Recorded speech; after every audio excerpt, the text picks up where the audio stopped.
Hello and welcome to Talking Crit with Bad Mike, my better half. Better. All right, well, bigger half, maybe not better. Oh, excuse me. Now, of course, as we start the thing, Oh, I get gas, and I'm Tenkar, the gaseous one. So we actually had a guest planned for this week, but the guest had to reschedule because, and it's the topic that's going to come up in the show to talk about the wonderful, wily world of Kickstarter. Apparently, Kickstarter is taking a while to approve certain projects these days. Yes, That they figured. Go ahead. We were supposed to have the hair on tonight. Ben Barsh, who talked about their new Kickstarter, and their Kickstarter is now not to be released for a couple weeks, 2-3 weeks, and I've heard a few other people. I know Tom Wilson talked about it recently about how long it's taken him to get approval on his latest project, and I've heard this. I think Greg Gillespie had the same issue, and so apparently they're just taking a long time. I don't know if this is because lack of. I don't know if that has to do with some of their union, because they had a bunch of union problems. That's right. The problems were they were going to unionize. They wanted to unionize. Right. They got a bunch of pushback, and so I mean, this is absolutely pure speculation on my part. I wonder if some of the union concessions were, well, you can unionize, but we're going to have to cut payroll and so maybe that's why they're taking a long time now, because they don't have enough people to approve. I've heard people say it's because they used to do a lot of Kickstarters just automatically. They would just pass. And of course, that's how you got Ken Whitman doing 6 Kickstarters at once. And come on, what's wrong with that?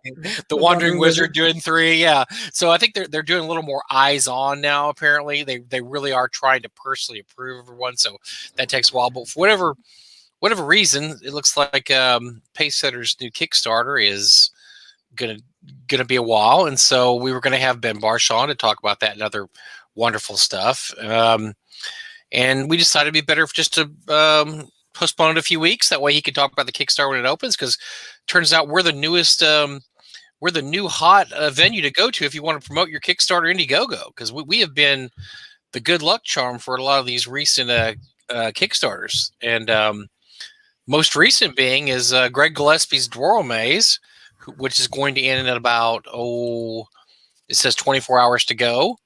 Right. And he is at 61,000. Oh, it just hit $61,900 American. Nice.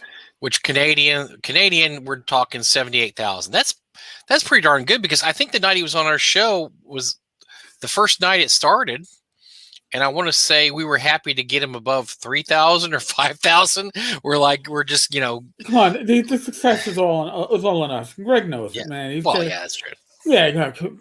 Oh, by the way, folks, if you're not watching at home, if you're listening, I am wearing my ShireCon here. I'm not gonna pull my shirt off. It's pulling up a little bit. My ShireCon shirt. ShireCon is happening in September in Connecticut, in I think it's Falls Village. It should be a lot of fun. It's a day and a half con. I think it starts on the Friday night before. So that would be great. I'm glad that we got cons coming back. That is going to be awesome, and I wish Tom a lot of luck with that, because I know that he was really bummed out about having to cancel last year, which obviously a lot of cons had to cancel last year. So yeah, but yeah, that's great to see them back and rolling along. So good luck to ShireCon. I'd love to go, but they're going to have to be 2 days before I go. I can't travel that far just to go to one-day con. So, Tom, whenever you get 2 days, I'll be there. We'd have to make like a New York City vacation / con weekend for you, Mike. We'll have to expand upon it for you. Yeah, definitely. We're talking about anyway. So I'm sorry. I guess I finished. I was going to say, but the point being is that we were going to have Ben Barsh on. We're going to postpone him till later on. And I want to make the point that this is the first non-special guest show we've had on in about 6 weeks. We've been we've been a pretty good roll with special guests, because not including the Total Con week when we had 4 special guests that week. Yep. I want to say we've done 6 in a row. So that's But we know that you all love Mike and I. It's kind of like Mike and Ike's, but just instead of Ike, it's whatever the fuck.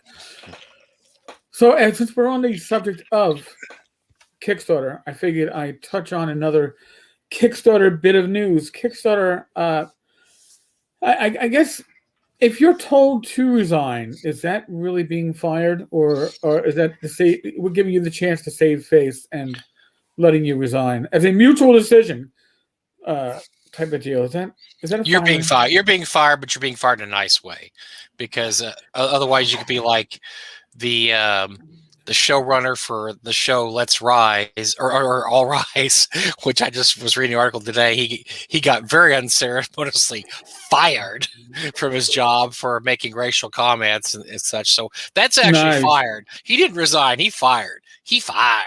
So I think this guy was told it's either fired or resigned. And right. And I, listen, generally speaking, if for your resume, you'd rather resign, but if you figure you're being fired without cause, you'd rather be fired because at least you can collect unemployment. And since we're in the world of COVID, that's an extra $300 a week towards your benefits. However, he would be fired for cause, I believe, for what happened, and it wouldn't be entitled to unemployment benefits. So yeah, I think I would take I'll take resignation for $200, please. And he well, also his position there, and considering that what Kickstarter's worth, and I have heard, I may have read it, I don't know, but he owns stock in Kickstarter. He's going to be just fine. He is not like he's going to be in the trash can digging for bottles next week. He's apparently he has stock in Kickstarter, so he's going to be doing just fine. So it was really I'm sure it's very damaging to his ego and his reputation, but in the long run, it's not going to hurt the guy financially one bit, I don't think. All right, so here's a little bit of the details. Luke Crane decided that he was going to put together a Kickstarter called The Perfect RPG. And the idea of The Perfect RPG, it was to get a lot of indie-style RPG creators to put together these, short RPGs, a couple of pages long. And it would be in the perfect RPG. And the idea that one of these games will be the perfect RPG. And he, I guess, during his pitches with these independent creators, said, "Hey, these are the people that are on the project." And then when he listed the Kickstarter as one of those pre-release pages, he listed people that were on the project, and the mock-up cover listed people that were on the project. However, which is always a however. However, he left off one Adam Covell from the list. Now, what is Adam Covell known for, Eric? If you're gonna move, move. If you're not gonna move, don't move. Kind of, right? Isn't that what it says in Dungeon World? Yeah, Dungeon. Well, so he's Dungeon World guy. Luke is Burning Wheel guy. So they both they have skins on the wall. They both have skins on the wall, and they're buddies. But Adam, who's the Dungeon World guy? It's Adam, right? Adam. Yep. He had he was doing pretty good. He had a podcast. He had a live play, and he was running a science fiction game. So I mean, he's running along. He's doing pretty good. He was also attached to the Dune RPG. Yes, he was working on the new Dune RPG. He was running along okay, and then it all came to an unfortunate, sad, crashing end one week when he decided it'd be the greatest thing to do would to have one of his female players' characters sexually molested in a game that was online, that was on YouTube. Yeah, because you know what? That's always what I want to do. And with any player, male or female. I love to role play those when I'm role playing. Yes. Nothing more than to sexually molest my characters. That just makes me. I've got this machine this machine is going to sexually molest, and you like it. By the way, you're going to. Yeah, it was a sci-fi game, and the female player was actually playing a male character, and she was hooked up to what was called an orgasm machine. It's just so stupid. This whole thing's so stupid. And so, yeah, she didn't want this to happen. And she didn't, she was like shocked. And he was like, "Oh, no, you love this. This is great." And, it's just, it's just stupid. It was just stupid. So afterwards, she felt dirty, which anybody would. Oh, And so she quit. She said, "I'm out." And so I think pretty much all the players. The X card should have been used. You know, it's like, yes, I don't believe in the X card, but dude, you're talking raping my character. Yeah. Time out. Can we pause this live stream because you're fucked up and I need to talk to you? It's just I can't imagine being one of the players there. My jaw just going. What? Can you imagine being one of the other players at the virtual table on the front table? It's like, did he just say? What? Isn't that? Wasn't what that kind of machine was that? There was a machine like a blender? No. What did you say it was? Wasn't that movie like Sleeper? Sleeper, yes, with Woody Allen, yes, with Woody Allen. With the orgasm machine, but this is not that. Oh, God. And listen, here's the thing too. You're doing this as a live stream. There's comedic value does not play well when it comes to rape. All right, especially when you're spraying it on somebody. Yeah. There's no comedic value. And if you were going for shock, you certainly got shock from your maybe when your you're players. 13. If you're 13, your buddies, and you could do like we did when we were like 16, which I should admit this, but it happened 50 years ago. But we used a 12-sided die to roll to see how big our penises were on our characters. That's something a 16-year-old kid does. That's not something an adult does who's running a game online that's being broadcast. You don't do things like that. If you rolled a 12, did you get to roll again and just add the number? No, because you just were like thumbs up, like awesome. All right, if you rolled a 1, you were long dong silver. Yeah, you were mercilessly chided and laughed at if you rolled a 1. So. Well. It was a play test for Fatal. But yeah. So she quit. This fine lady quits, and pretty much everybody else in the game quit too, in solidarity.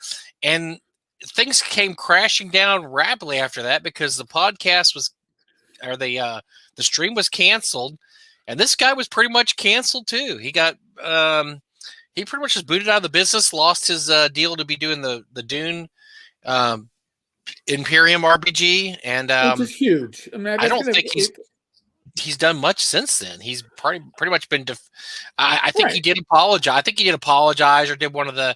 I'm sorry that everybody got offended. I'm sorry. I'm sorry everybody got offended. I'm sorry I got caught. I'm sorry that you are upset with me.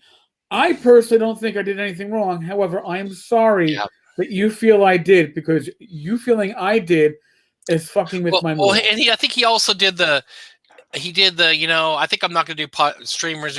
He did the whole long thing where I'm not going to do streams anymore because obviously I need to take some time by myself and think about what I did. So when he did one of those, right.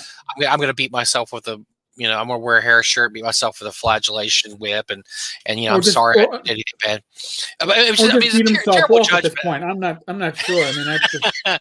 terrible judgment. I don't know if he should have been kicked out of the industry for it. I mean, it's stupid, but okay. So that's just that's where we're at now. I'm sorry. That's just where we're at. So that's the background we have here. So he's not been working for a while, and his buddy is consumer whatever head of Kickstarter. Right. Vice president. Recent promotion too. So it was like, all right, you were head of gaming RPG over whatever. Right. Oh no, we're gonna move you up in the world. We're gonna put you in community because you're fucking awesome. You are Luke Crane. And we have complete faith in you, even though Luke has run Kickstarters before where if people complained about not even complain. If somebody slightly criticized the way something was going on it, his solution was, "You're gone, refunded, off the project, no longer backer." Kickstarter doesn't obey its own rules. They don't. They are allowed to break their own rules. Rules for thee, not for me. Yes. Fuck you. There's been plenty of cases where the Kickstarters had a conflict of interest, and if you or I did what they did, we would be immediately booted and probably blacklisted.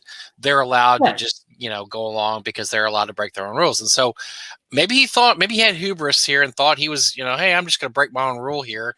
and not tell all these people that were doing the perfect RPG that I've got this guy. I'm going to hire him on there because I want to give my buddy work.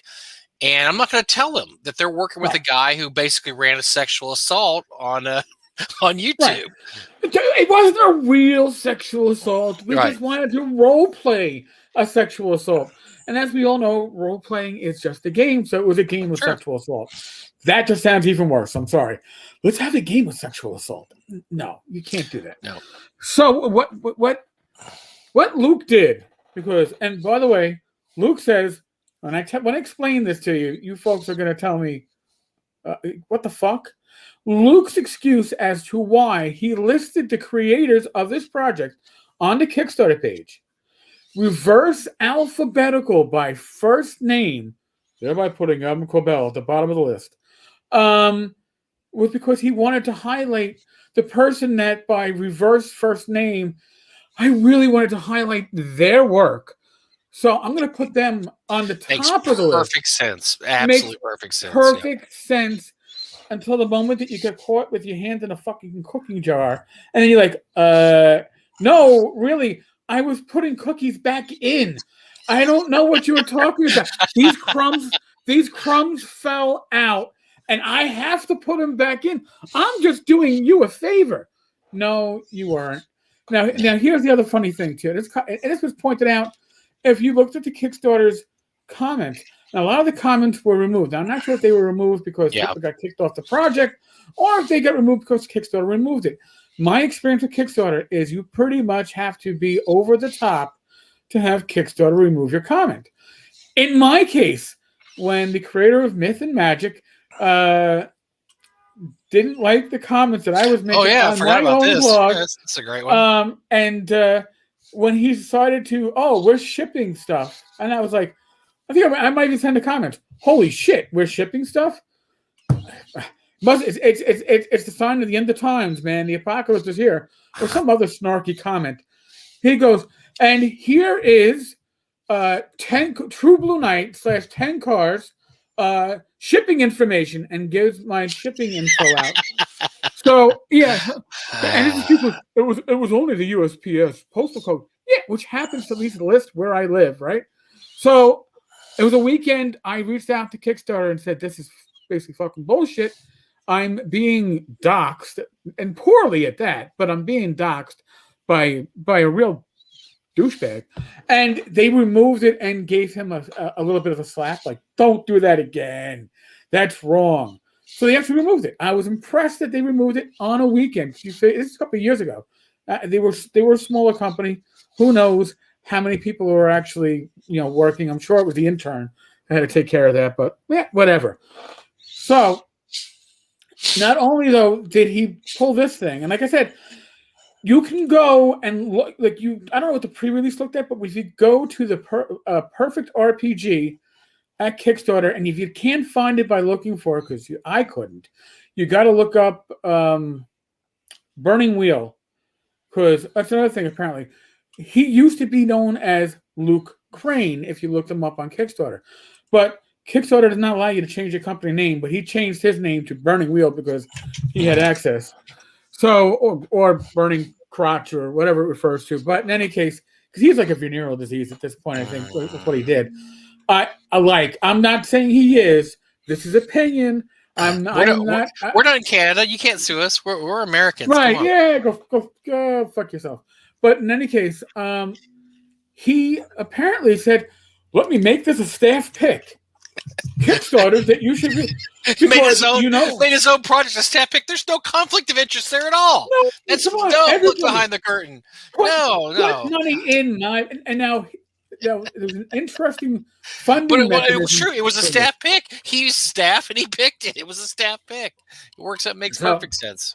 And I'm not sure the exact prices. I don't have the Kickstarter in front of me for the funding levels, but it was something like 15 for the PDF, but 16 for a print copy with the PDF. Okay, so you're trying to push it, but you have the option of paying double or triple the price for the same product if you wanted to support the backers, not the backers, the creators more, because you want to put more money into the hands of the creators. Just pledge more money, which is great. But if you looked at the mock-up of the cover, the front and back cover, which listed all these important names on this Kickstarter, you would think Adam Cobell is the one name that I think I recognized. Not on the cover mock-up. Why? Why would he not be on the cover mock-up? Because he wasn't on the Kickstarter pre-release page to psych everybody up. He wasn't mentioned to the other creators. So, yes, Luke claims that there was no attempt at deceit on his part. It was just poor communication. And what poor communication means in this case is that I got caught in my deceit. I should have put a little bit more effort into my deceit, so it would have worked a little bit better. And instead, no, I didn't, and I got caught. And then, much like Adam's issue, once people found this out, they started the creators dropped out, and it got a little. I think it shined the light, and that's Kickstarter. They don't like to shine the light on the fact that they break their own rules constantly in every which way whatsoever. And so I think this was just so egregious in the terms of, well, not only did he make his own project a staff pick, but he put somebody on there without anybody else know the project. No, I mean, there was just too many red flags there, and somebody had to go down. It was him. And like I said, I think he's got kind of a golden parachute because I believe he owns stock in the company. So it's not like he's digging around the trash can for, bottles to return right now. But it was I think it was quite embarrassing probably to Kickstarter to have that happen. Oh God, this was covered on the quote news sites that covered geek stuff. So I mean, it hit those things, and of course, it hit it not because of Luke Crane abused his authority. No, in fact, because Luke Crane snuck in Adam Cobell. I didn't sneak him in. I just kind of shoved him under the rug, and then pulled the rug back gently to reveal him. It wasn't a sneak. Yeah, you just didn't look far enough down the page because he's all the way at the bottom. You just didn't look far enough, man. As Bob G says, why the hell even list this guy's name? Hire him on the side. You could have had him right under a pseudonym. Yeah, right under a pseudonym. I mean, isn't that what Gareth Sharka is doing? Yeah, with Brophy, like Michael Brophy. Because there's a lot of people who won't buy anything Sharka works on because they've been burned by Sharka so many times. They're like, I will not buy a Sharka. So all he does is he works for companies and changes his name, so you don't know it's a Gareth project, right? In that way. So if you want to look at the Star Trek RPG, if you see Michael Brophy listed on the credits for any product, it means that Gareth Sharka worked on it. That's not a huge secret anymore. Mm-hmm. I think they stopped. I think he's still working on it. They stopped using the pseudonym because it's It's like, don't look behind the curtain. Oh, we're in front of the curtain now. Fuck. So yeah, that was the perfect RPG. So the fallout from that was huge, and I've seen some people try to defend Luke, saying, I don't see what the problem is. Luke didn't do anything wrong. And Adam's a good person. Listen, I don't know Adam from a hole in the head. I know Adam from his moment of stupidity, where somehow an adult, and listen, I'll be the first one to say this. If you are in the RPG gaming community, there's a lot of similarities to this as there is to when I was in law enforcement, believe it or not. Because the joke when I was in law enforcement was that you're in a locker room, it's much like being back in fucking high school. It's dick jokes and everything else and practical jokes, and the immaturity level comes out. It's like never actually graduating high school. Well, you know what? If you're a gamer, to some extent, there's a good chance that some of that carries over. And your common sense fucking dies withers on a vine. And somehow you think it's appropriate.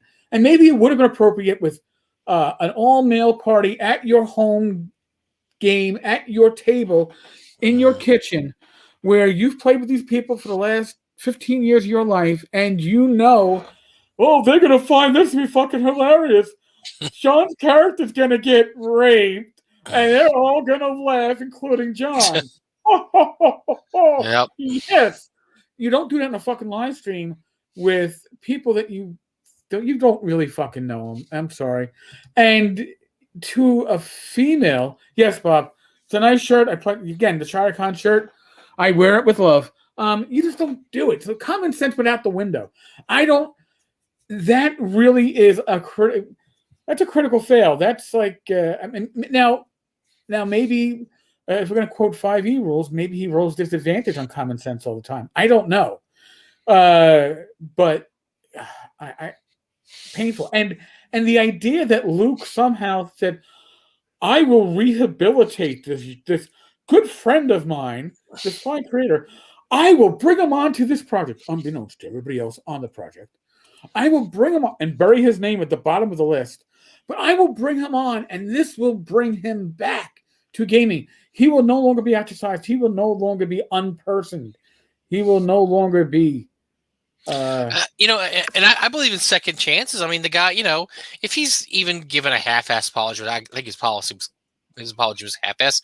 Okay, so he should serve his time in the desert, whatever, off in the middle of nowhere, and then he can come back and give it another shot. I mean, everybody deserves a second chance, especially if you make a stupid mistake. I mean, a lot of us have made stupid mistakes in our life. You hopefully you can come back for it or said stupid things. Right. But this isn't the way to shoehorn somebody in. That this was not. He had not served his time in the desert yet. He had definitely not had enough time to rehabilitate himself. No. He did not. He did not have his come to Jesus moment when it came to this. He was still, I think, probably bitter that he got ostracized and removed. And again, listen, I understand why Luke did what he did, but again, common sense. First off, too soon, too early. Second, how do you spring this on these other creators? Because not for nothing, it's not like you're saying, well, these are a bunch of general creators no, these are a bunch of indie creators. Indie creators tend to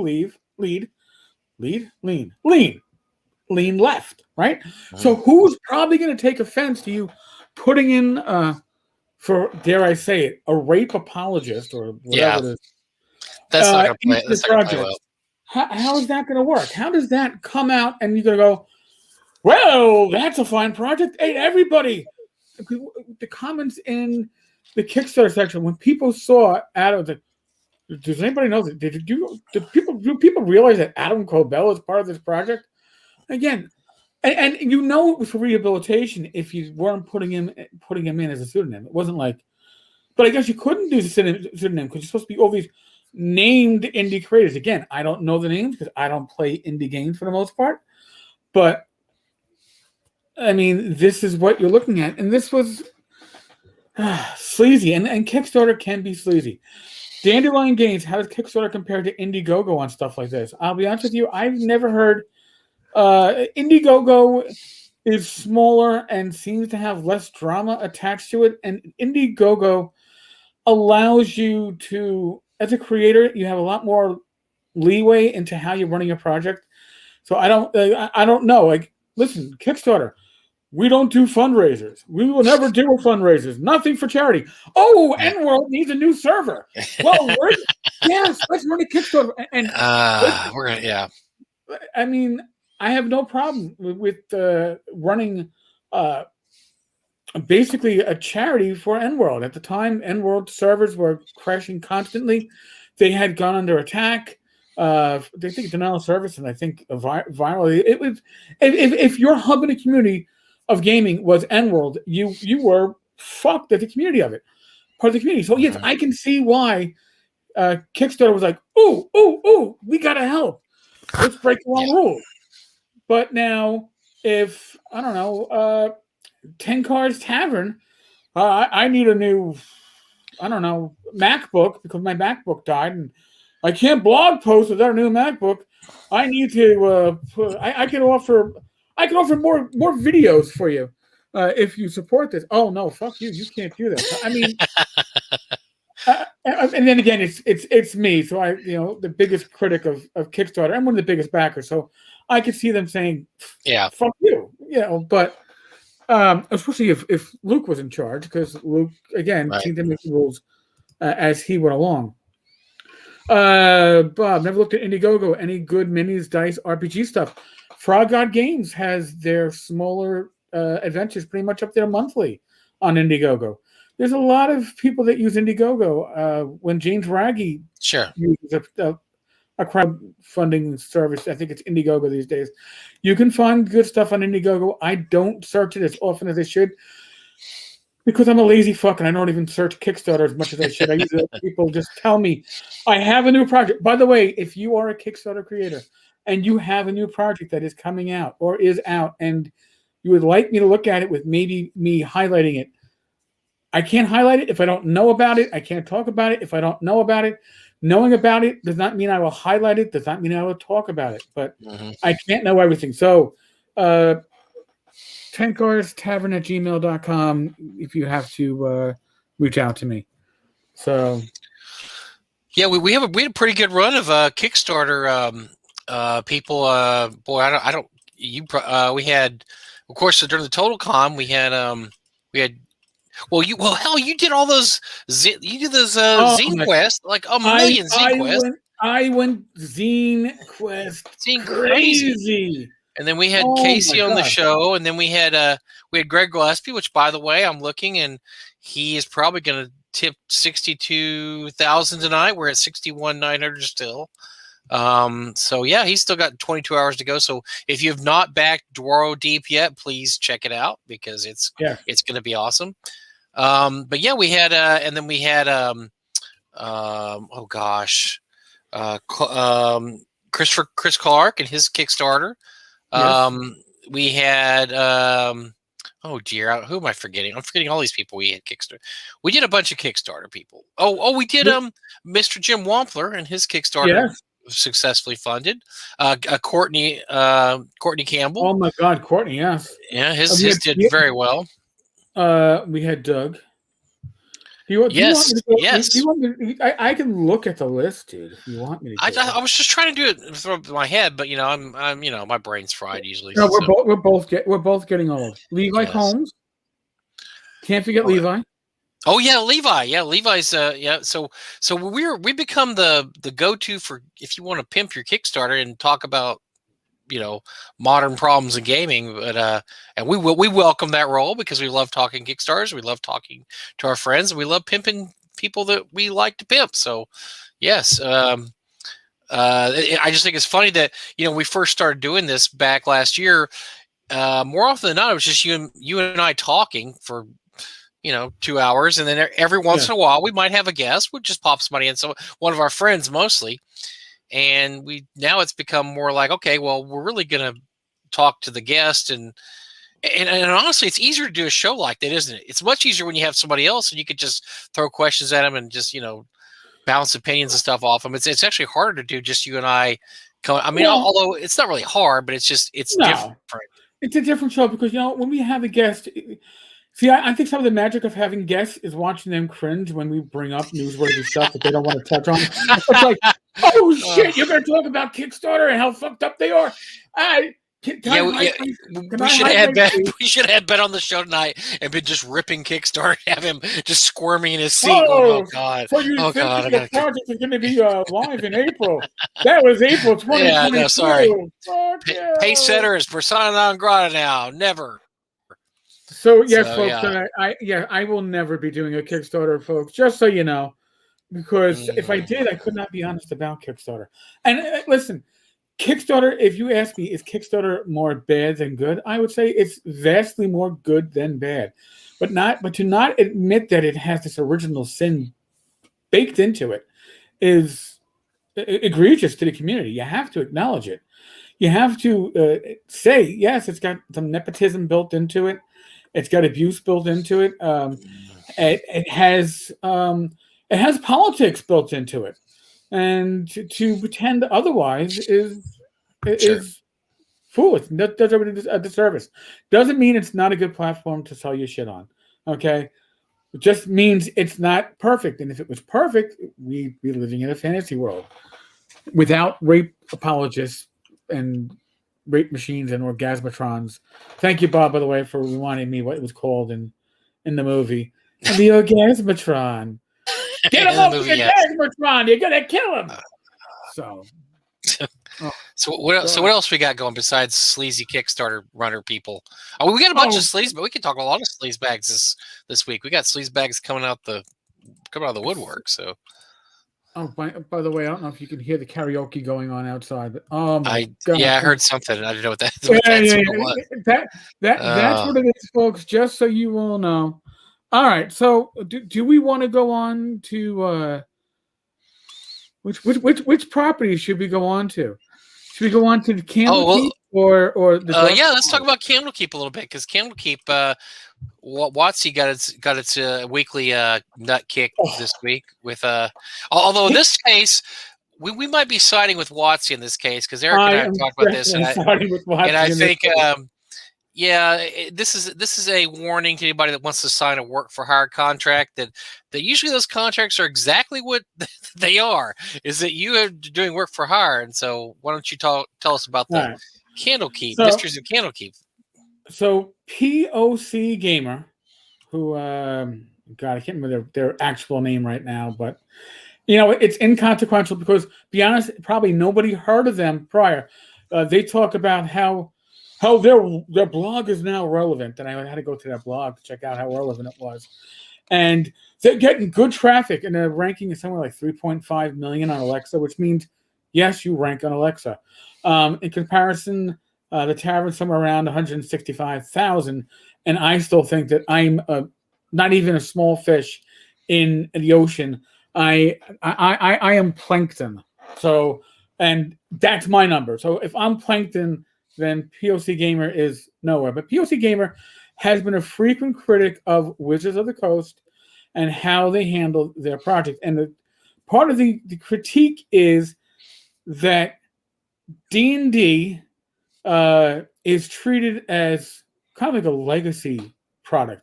That D&D has a history, and you have to remain true to the history of D&D. And apparently that's a problem because it isn't, I don't know, progressing the game, whatever. But in any case, what POC Gamer did is he apparently was reached out to because as a frequent critic of Wizards of the Coast because of, I guess, diversity issues.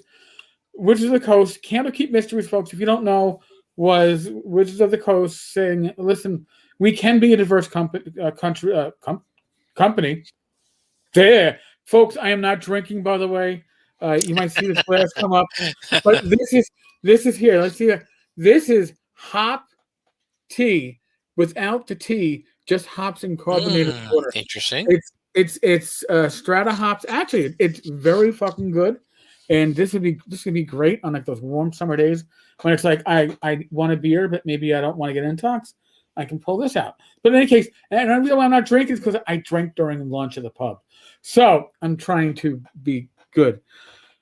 So I can't be still intox from before. But in any case, Wizards of the Coast decided that they were going to do Candlekeep Mysteries. This is where you got the wheelchair accessible dungeon, which we've talked about. And you have apparently everybody there that was asked to participate in Candlekeep Mysteries was what I guess I don't, minority isn't the right word, right? These are marginalized. Marginalized. Yeah. I'm sorry. I am not hip on the culture. I am 53 and I am a hermit in my house. So sorry. So in any case, and when I go down to my local bar, I am the youngest man there. This is the crowd that I deal with, just so you know. Right. So in any case, they reached out to marginalized individuals, and now when you think about it, you're getting people who are not experienced creators. Maybe they've been writing adventures for the home game. Maybe they were self-published, but again, POC Gamer, I looked him up under his I guess legal creative name, and I couldn't find anything for him. I could have done wrong. I'm not saying he didn't, but his blog doesn't read like he's done any of this stuff before. So he submitted what he thought was I'm going to say a fantasy heartbreaker. So he submitted an adventure, but he seemed to be more invested not in the adventure. He was more invested in the lore that he was creating that was going to change the foundation of Forgotten Realms. Basically, I'm sorry, I didn't mean to interrupt, but I was looking at an example. This would be, let's say you got hired by Disney to write a Star Wars novel. You go, oh, this is awesome. They said, okay, we want you to write a Star Wars, this anthology. We want you to write a novel. It's going to have Luke, Han, Leia, and it's going to take place, before the Revolution Wing, right after A New Hope, the first movie. And you're going to write this, and we're going to have a bunch of, books that take place between the first and second movie. Okay. But instead of just writing a short story, you write this whole long, involved history of all these minor characters, and you write about all these things that they didn't ask you to do. They just asked you to write this short story, but you go into really in depth about Luke and Leia's relationship, and then this lore about Han's ship and him and Chewie's relationship, and you throw on all this extra stuff they didn't ask for, but it's just something you think is cool and you really wanted to add in there, and that's what you weren't really hired for that, because that's not your job to do. Your job is just to write an adventure. Your job is not to have all this lore that basically maybe the creators don't want that lore to actually, be the lore that they want. I mean, they just wanted you to do something. Same thing, the TV show. If you write a TV show, you're writing an episode of NCIS. And so you have the main character. He turns out he had this, long ago love affair, and he has a secret baby that nobody knew about, and then the writers are going, whoa, hold on. Yeah. We just heard you write an episode of NCIS. We don't need all this back lore that we didn't okay. Right. But I want to make an impact on the world of NCIS. But he wanted to make an impact on the world of Forgotten Realms. So the frog creatures, which I always, apparently there are different frog creatures than I remembered. They're Grippleys or something like that. In any case, the frog creatures were going to have this huge lore built in, and lizard men and all this stuff. It was going to make them an integral part of the Forgotten Realms and the Underdark. And he had all this stuff planned out. And apparently, they initially, when he submitted his work, they said, all right, well, we need these changes made. He made the changes. And then they stopped talking to him after they sent the check. He got his check. And then he was like, oh, okay, great. They must love the work I did. Awesome.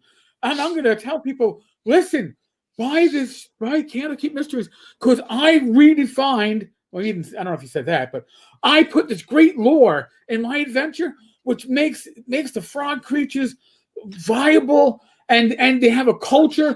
And then I get it, and it's like they took out all my lore, and then my frog creatures are called primitive.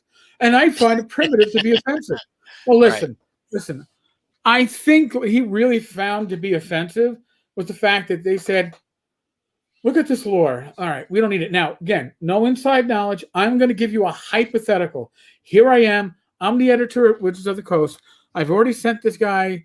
I probably said, dude, take the fluff. Listen, this isn't a porno. We don't need a fluffer. Take the fluff out. We just want the adventure. I don't need backstory. I don't need 2,000 words of backstory. Just take it out. And then he made a few adjustments and handed it back. And then the editor said, you know what? Fuck it. You already paid him, right? Yeah. He's not a real creative. He's somebody we brought in because we needed, I hate to say it, right? A name. We needed a person of color, so we got POC Gamer, person of color gamer. Sure. You know what? Take out the fluff, tighten up his adventure, because I am sure POC Gamer wrote an adventure like I would want to write an adventure, something I would run, but not necessarily one that's going to be gameable by the public. So he handed it, the editor hands it off to a staff writer or the editor himself, edits it out and says, all right, this is the finished product. So now POC Gamer is so upset that he's asked Wizards of the Coast to remove his name from further printings of Candlekeep, because he does not want to be associated with the product anymore. And he's butthurt because they wouldn't allow him to change the lore of the Forgotten Realms. And that blows my fucking mind. I mean, we were talking about this before. I mean, I guess at a certain point when he got angry at this and started to post about it, he realized he's never going to work for WotC again. So let's just go scorched earth. Let's burn it all down because I'm never going to work for him again if I complain about this. And I guess in his mind, he figures his point is legit enough that he's willing to never work for WotC again, or maybe even work in the industry. I don't know. Like you said, if he didn't have anything ever published, I don't know what he's up to. This is, I mean, it's a little squicky for WotC because I know in the past couple of years they've made a big point about trying to hire more POC, and that they had Orion Black had a really bad take on him. I mean, he really hammered him pretty badly about how they supposedly treat minorities that work for him. So they're unusually susceptible to this kind of criticism. However, in this case, I'm kind of with you, Eric. I mean, you're work for hire. I mean, you're not hired to redo the Gripply race. It was the Gripply, the frog, the people the frogs that live in trees, not the bullywugs or the frogs that live in the swamp. The Gripply live in the trees. And he was not. He wasn't hired to redo the entire Gripply race. I mean, maybe he had a great scenario there. I don't know. But yeah, they're perfect within the rights to strip anything they don't want out of it and then just publish it as is. And I wonder if he thought that, well, they're not going to. They're going to bend to my will because they've had a lot of issues with POC lately, so that they don't want to be seen as bad guys. They're going to. I don't know what his plan was. I don't. It doesn't make any sense because all he did was just get blacklisted. So I mean, that was your point. If you want to do that, that's great, I guess. I mean, and I read some of his tweets, and the tweets come down to is he kind of insinuates, well, D&D as a property is unchanging, and they should allow it to change. But they say that the Wizards of the Coast feels that it has to. It's a historical game and must keep historical standards. Okay. First off, it's not your IP. It's not. Yeah, you don't know the reason. You don't know the reason they didn't want you to change that. It could be any number. That's like my Star Wars example. It's like saying, well, Star Wars just wants to be the same. They don't ever want to change. Well, maybe they have plans for Han Solo and Luke, and maybe they want to do a whole series with all new actors between the first and second movies. I mean, I'd watch that because anything Star Wars is interesting. So you don't know why they decide not to go with your vision. But you're just, he's just speculating when he says, oh, it's because they don't ever want to change their game. They've made a lot of changes to their game in the last 20 years since WotC's taken over. They made quite a few. So, but, if you're saying, well, they don't want to change, is it not want to change the game really, or is it they don't want to change the lore? Forgotten Realms has changed and evolved with editions. I mean, remember between first and second edition, you had the Time of Troubles, and I read those fucking books. Those fiction books the books were better than the modules that went along with it, which isn't a rarity back then. But I read those books with, it's like, oh, the God of Death is gone. Now we got to replace the God, all this stuff. And really, all it was doing was shoehorning in the changes to the rules between first edition and second edition. I don't know if they did similar between second and third, and third and fourth, and fifth, because I haven't read fiction from TSR, Wizards of the Coast, since the late 90s, so I really wouldn't know what later fiction stuff did. But the thing is, the lore of something has to be consistent. So if you want, what it seems like a POC game we're trying to do was literally insert new history into the lore and then be able to say, I did that. And that's what I think it comes down to. He wanted to be able to say, I made them relevant. I inserted this history into the game. And that's me. And the next time they do an Atlas of the Forgotten Realms, that section, my section, I am now immortalized. And you know what? I understand it, but write your own fucking shit. Okay? If you're going to play in somebody else's sandbox, you got to play by their rules. And you can't say, oh, well, you know what? I know this isn't in the sandbox, but I'm going to create new stuff in the sandbox that I don't even control, but I'm going to do it. No, get your own sandbox. I know it's work, but,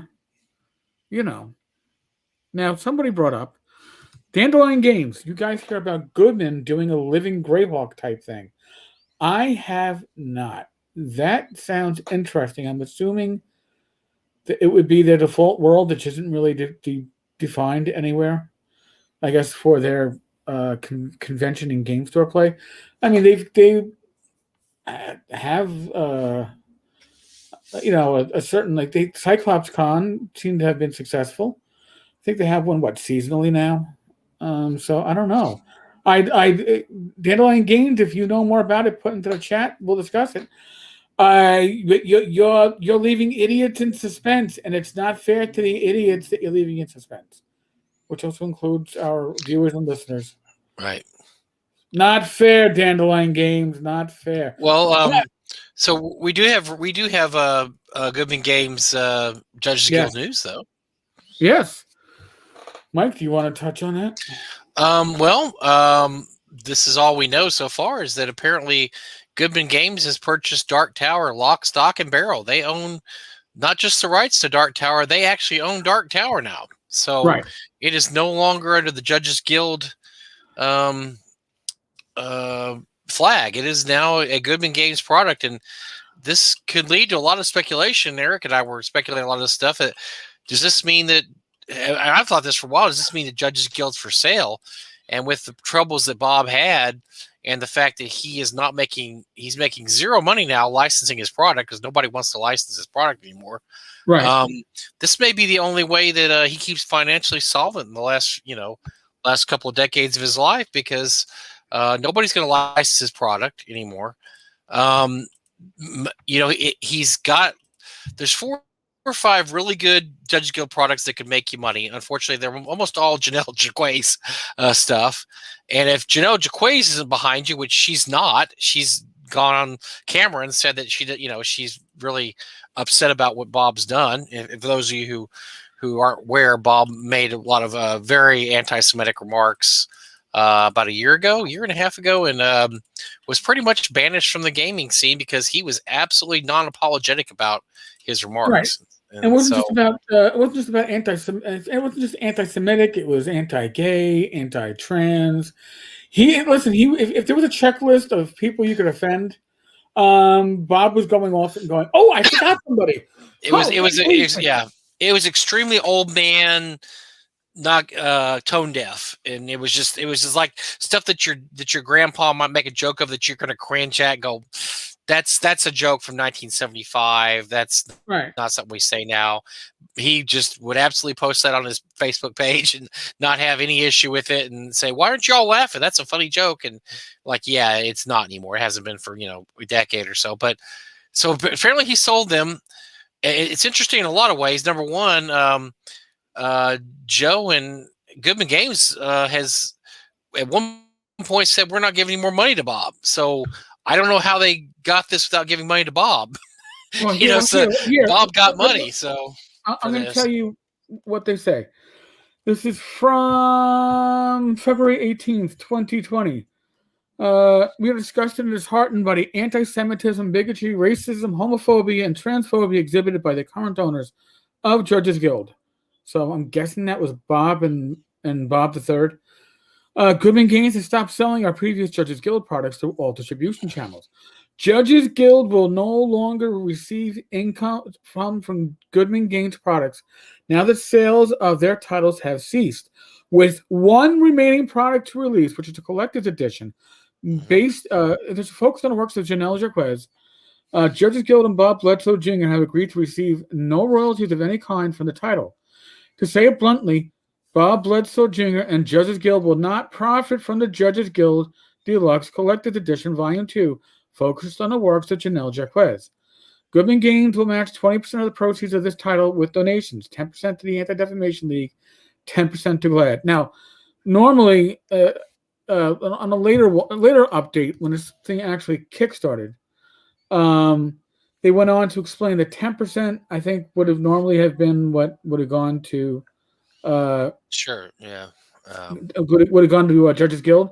So now, just to be somebody who's going to kick a can, and I like kicking cans sometimes, and here's something to think about. Why is Judges Guild yes, Bob II, my humble opinion, is a fucking loon. Okay, right now I think he's off the reservation, but why is Judges Guild looked at with such dismissive attitude these days? Because it's City State and the Invincible Overlord Kickstarter, which I have it on good authority would take at least $30,000 to White Knight and save. Not a saving job like Troll Lords coming in and saving the Memorial Tomb because the money was still there. It just needed a project manager and some more hands-on to get it done. I'm talking $30,000 to get this shit printed, possibly even written at this point, because who the fuck knows what's written? Because if you want something from Bob, if you want proof that things are being worked on, you have to email him directly. That's from Comcast email, and then he will send you a paragraph from the book detailing a street. So that's your proof that the project is being worked on. Right. So if you want to fuck you, Bob gave everybody a nice little fuck you with that one. But here's the thing: if from that first project of Janelle's, $8,500 was what Judges Guild would have gotten, and that was donated. $8,500 is $8,500. That project could have been closer to actually getting out, even just in PDF. Even if you couldn't give us print books, you could give it to us in PDF and say, sure, have at it, print it yourself at Lulu or whatever.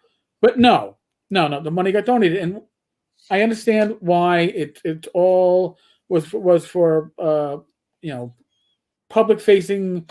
We got to make it look good. And if we gave money to Bob, he could blow it on Hookers and Blow or maybe Bob the Third would. Yeah, I'm not sure. Buy a swastika flag or something. Yeah, we don't want to be the ones to do that. But you could have put into the contract, this money must go to making the backers of your Kickstarter whole. Could have been done. All right. Now, all of a sudden, Dark Tower is owned by Goodman Games.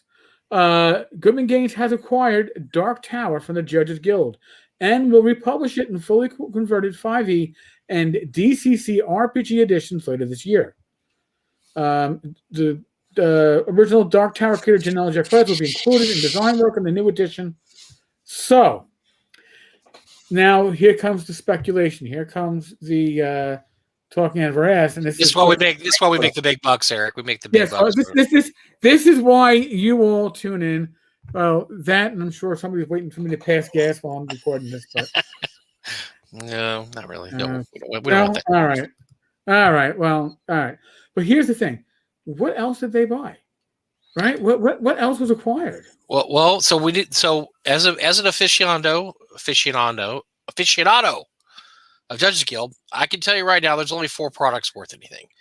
That's City State of the Invincible Overlord, which they've already effed up, and my opinion will never see the light of day. I don't think it's ever going to come out because I think this whole thing is an admission that it's untouchable at this point. Nobody's going to come up with it because anybody that tries to republish City State is going to be held responsible for what Bob's done and say, hey, where's my copy? So that's one of the products. Janelle's products, Caverns of Thracia, Dark Tower, and Book of Treasure Maps, which are probably, I would say, the 3 best Judges Guild products out there, really. And beyond this, there's some niche products, but there's not a lot of stuff that you say is absolute classic. This is going to make us money.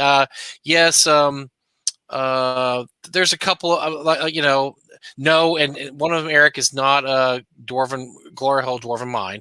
Man. That is not one of the products that would make any money. How about was it a Scrap Faggot Green? No, Scrap Faggot Green's not one either.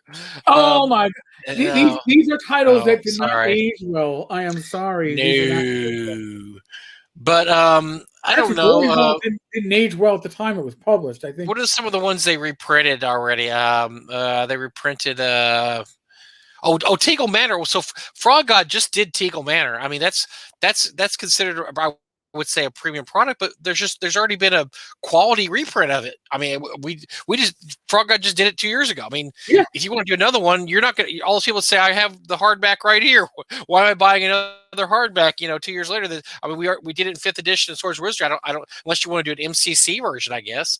But Thieves and Fortress Bad Baskar, which was I guess that's so you got the top level. You got the top tier 1, and that's your Teagle Manor, Caverns of Thracia, Dark Tower. Then your tier 2, you got Thieves' Fortress, Madagascar, maybe the Wilderness stuff. Wilderness of High Fantasy, Wilderness of Fantastic Reaches, Wilderness of the Magic Realm. They're actually very content light, but they're great for sandbox building. I mean, really, really good for sandbox building. They're incredible. Those 3 products together pretty much make the entire Judges Guild world. So those are considered, they're really interesting. I don't know. I know that the Necromancer games did a version about 15 years ago. But that's, like I said, that's really not a lot of there's not a lot of content. Try buying the Necromancer version, man. That thing is. It's out of print and extremely hard to find. You probably got to sell a kidney. Now, by the way, if you go to the Judges Guild website, they have 8 products for sale. Now, everything's print. They don't offer PDFs. Now, you think if Bob had any brain cells still kicking in, like any kind of gear, he'd go, all right, well, Drive to removed all my shit from the PDF, from their PDF store. I just got to put up a PDF interface, and I'm sure people would buy it, right? They were buying it, I'm sure, when it was on drive-thru. If you make your way to the Judges Guild store, people would buy it. No matter, you might think he's, the devil incarnate. Doesn't make a difference. There are people that would still buy it. So I don't understand. Maybe he doesn't understand PDFs. I think that might be it. But so say you have that second tier. You got Citadel of Fire. Maybe First Fantasy campaign. That's a Dave. I don't know what the rights situation is about. I'm pretty sure that Judges Guild would own it because they used to buy everything. So you have First Fantasy campaign, which is Arnis's first campaign. I mean, it's not really that great, but historically, so you kind of have that second tier. Then you got the third tier, which is just kind of the really common stuff like Ilhedron book. I don't know, Dragon's Hall, maybe Inferno, a couple of things, and then everything else is really bad. It's just everything below that. It's just like it's not worth republishing, and you're not going to make any money on it. I don't know. Sword of Hope's pretty bad. I'm trying to think of some really bad. I mean, Under the Storm Giant's Castle's awful. I mean, just stuff like that. You're not going to make any money on reprinting those at all. They're just absolutely terrible. So when it comes to money wise, like why would you buy Judges Guild or why would you buy product? When you really, if you're going to make money, you're only going to buy the first 3 or 4 products and then try to reprint them, which are Dark Tower, Caverns of Thracia, stuff like that. And coincidentally, those are Janelle Jaquet's items. So I don't know. I don't know what Bob is really trying to do, because once he sells those 4 or 5 products, that's it. It's over. I mean, you're not going to make any money selling Restormal or Raven's Craig, or I don't know. You're just not going to make any money. Nobody cares. That they weren't very good anyway. Book of Ruins, stuff like that. They're anything nowadays that came out would be as good or better, or 10 times better. So I don't know. Honestly, if I were him, I would have thought about just doing just getting rid of all of it. Just say, look, how much here, Judges Guild's for sale. How much? And then just having maybe Watsy would have bought it. I don't know. I think the problem is at this point nobody wants to give Bob money, and so I think that extremely downgrades the worth of his product. The fact that nobody wants to pay anything for him, and I'm sure he overvalues the product. It's kind of similar to the legacy of Gary Gygax's work. The longer the stuff sits not being sold or used or being out there, Kitty's going to make an appearance. The less value. Oh, you have Cat. Don't show your ass to everybody, please. All right. And I know. You want to be like your predecessor and make sure you get on the camera. I understand that. So John, I was going to say, some people brought up the fact that Goodman Games, they still have this. They have this world. They have this and that. Here's the problem. They absolutely fucked over every loyal Judges Guild customer with City State. City State is. I know customers that that not only will they not buy anything that Judges Guild ever will produce, they will not buy anything Goodman Games ever produces, because Goodman Games is still publishing stuff. They will not buy anything that comes out at any point from anybody. We had people from Frog knowing this from Frog Eye Games, they would not buy Teagle Manor. Not because they didn't like us or Frog Eye Games or anything, but because City State had never come out and they got screwed over, and that was their only way of showing their displeasure towards Bob, because Bob was getting a percentage of the Teagle Manor sales. So when you say that, oh, well, they could buy, I mean, I'm not picking on you. I'm just saying that when they said they could produce expansions of Judge Guild Wonderlands, nobody's going to buy it. No. Because you're talking about your very loyal, you have to court your very loyal Judges Guild customers. A lot of people nowadays don't care about Judges Guild. They don't care about old style dungeons. You're trying to get that nostalgia factor, and the problem with the nostalgia factor is the guys that would buy it they're out. They're out because of City State. City State that broke them. They're like, forget it. I'm not backing anything having anything to do that might put any money in Bob's pocket, because Bob mishandled this thing so badly. I am not going to give them 1 cent to do anything, because I don't want Bob getting a cent off this. So looking at it with that, you're already looking at, okay, your core audience has already been fucked over and they're not dealing with you. Who do you have left after that? Well, you have some people that maybe haven't heard of Dark Tower, but are interested because they've heard it's a really good dungeon, which it is. Right. It's a really good dungeon. And if you're going to do a 5th edition, I mean, notice they're doing a 5th edition version and they're going to do an MCC version. They're not doing any kind of old school version. They're not after the old school here at all. They don't care about the old school dollar. And they realize the old school dollar is gone for them. It's absolutely gone. That ship has sailed. They're only here to see what translates well to 5th edition. I think Caverns of Thracia would also. I think that's a really good one. They're probably, maybe they're going to pop that out at some point. I think City State would have been, but City State's ruined now. So I don't, I mean, just to save City State, like I said, it will take at least the $30,000 investment. So now, if Goodman Games wanted to say to Judges Guild, and again, no inside knowledge, we're just spitballing. Maybe Goodman goes, "Hey, Bob, listen, we know you're a transphobe. We know you dislike gays.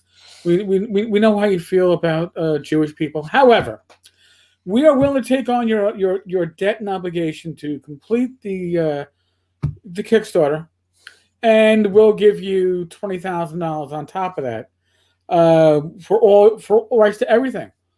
Now, does Bob say yes? Because remember, Goodman Games took a very public stance against Judges Guild. They did a video stance against Judges Guild. So it wasn't, I think initially their response to this fiasco from Bob was lackluster. But when they finally came out and made their real official statement, it was a strong statement. It wasn't lackluster, Eric. If you remember correctly, they were absolutely silent for weeks. Yes, initially. To the point where Goodman Games people were coming out and saying, "Hey, do y'all have a statement? Because we're hearing nothing from you. I mean, you haven't said one word about this, and this happened 2 weeks ago." And that's when they finally, I think, were just kind of forced into basically making that video with Janelle and Joe saying, "Look, we disavow anything Bob says. Right. That's not who we are." Blah blah blah. I'm going to ask you a couple questions or a couple statements here. Bob, Bob G has an interesting statement. If you were so concerned about not buying anything associated with gay people, you would not buy anything. That's true.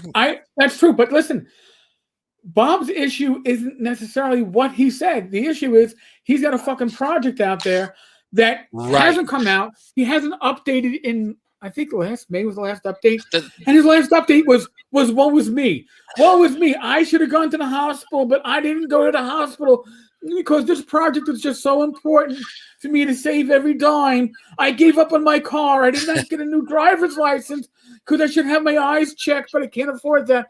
But woe was me. So don't get mad at me because your project's going to get done. I mean, Gareth Skarka never came out with Far West, never came out with Buckaroo Banzai, took people's money, didn't care.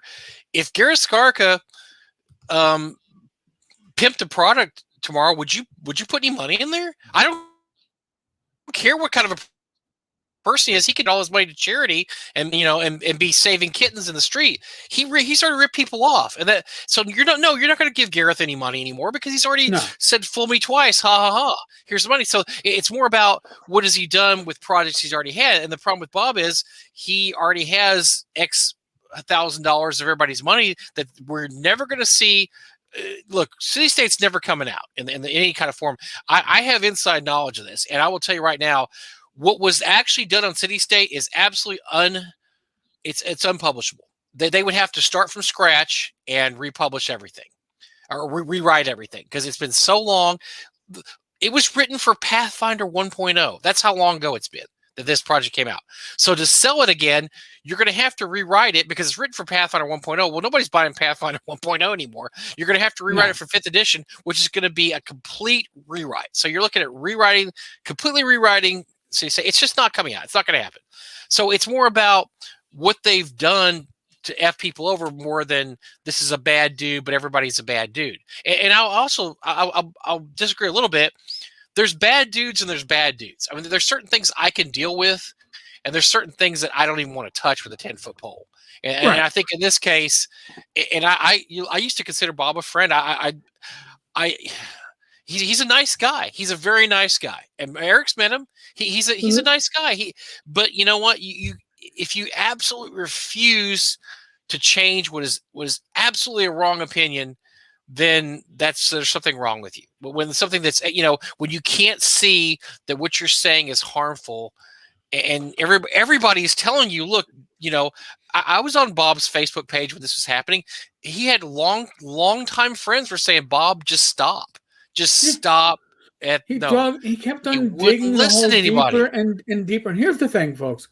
You know what? You can have whatever opinions you want, and we have a freedom of speech, and that is fine. Freedom of speech does not mean you're free from reactions or free from any kind of liability that your actions might give. So if the liability to you making racist and bigoted comments is that your business collapses, well, that's on you. Okay? Doesn't mean that your work is shit. But it does mean that I might go, all right, you know what? I don't want to give you money because you're a fucktard. All right. I mean, if you think, you can have the opinion that you think cats are awful. I hate cats. My partner Doug Ray does not like cats. He is very vocal in his dislike of cats. I can deal with that. I mean, I like cats. I've got 2 cats. I've had cats my whole life. I like kitty cats. But that's something. Okay, I can get past that. That's not a deal breaker. Then there's deal breakers.